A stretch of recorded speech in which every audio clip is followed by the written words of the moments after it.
الرابطة خرابتها في الموسم الجديد.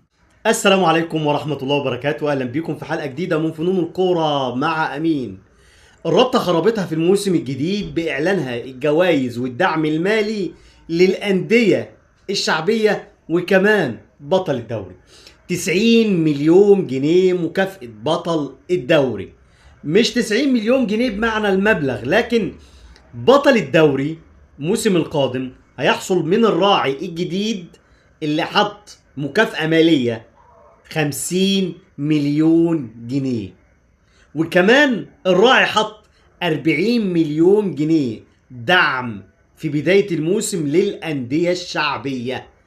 الرابطة خربتها بالمكافآت والدعم المالي الكبير، لكن مين هيقدر يسيطر على الأجواء في الموسم الجديد؟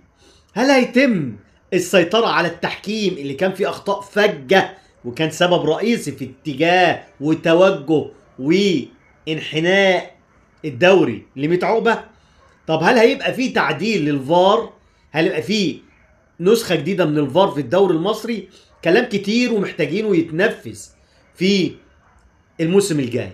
طيب ليه نبدأ الدوري متأخر؟ ما احنا ممكن نبدأه بدري ونعمل استريتش للدوري ويبقاش في ضغط في نهاية الموسم. يا ريت الرابطة تفكر في الكلام ده، لكن الرابطة خربتها بكل السبل. 90 مليون جنيه لبطل الدوري، 40 دعم و50 مكافأة للبطل. يسترب باي باي ترب.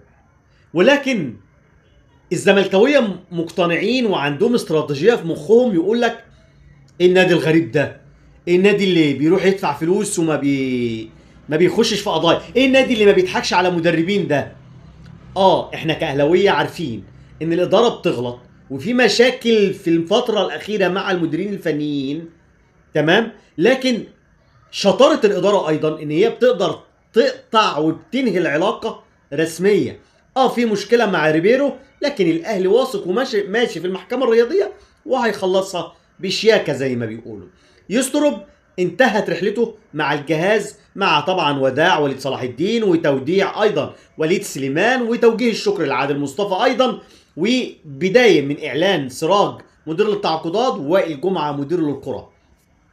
فاضل مين الجهاز الفني او المدير الفني الجديد للنادي الاهلي؟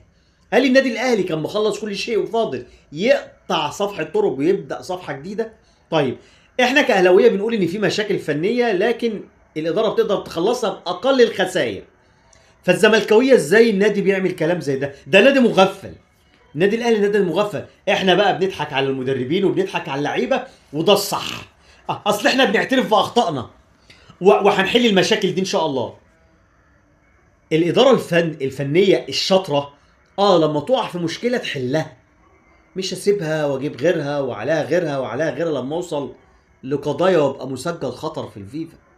واحلى افيه عجبني النهارده لما بيقول لك ان اداره الاوقاف او وزاره الاوقاف لازم الزمالك تحل معاها المشكله في اقرب وقت عشان الاوقاف ما تروحش.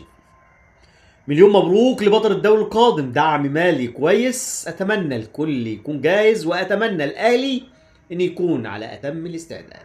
تنساش اللايك للفيديو والاشتراك في القناه وتفعيل الجرس. اكون شاكر ليكم، تحياتي، سلام عليكم.